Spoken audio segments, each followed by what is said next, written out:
100 বছর বয়সে একজন মহিলা দিব্যি চোখে দেখেন, মাঝ বয়সে একজন পুরুষ মানুষ চোখে ঘোলা দেখেন। এর কারণ কি জানেন?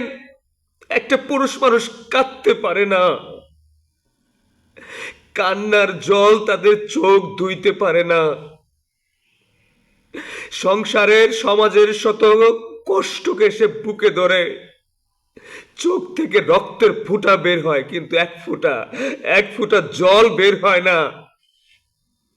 এজন্য এই জন্যই পুরুষ মানুষ মাঝ বয়সে চোখে ঘোলা দেখেন।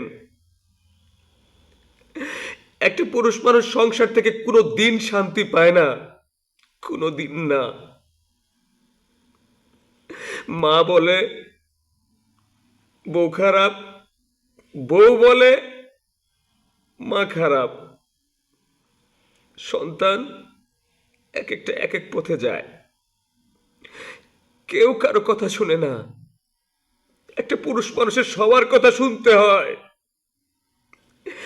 একটা পুরুষ মানুষের সবার কথা শুনতে হয়। সন্তানের কথা শুনতে হয়, মায়ের কথা শুনতে হয়, স্ত্রীর কথা শুনতে হয়, ভাই বোনদের কথাও শুনতে হয়।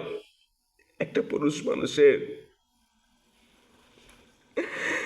বিয়ের পরে মা মনে করে তার সন্তান ভাগ হয়ে গেছে, বউ মনে করে সন্তান তার মায়ের কথা রাখে, বোন মনে করে ভাই তার বউয়ের কথা রাখে, বউ মনে করে তার স্বামী তার কথা রাখে না, পরিবারের কথা রাখে। একটা পুরুষ মানুষ কোনো দিন পরিবার থেকে শান্তি পায় না।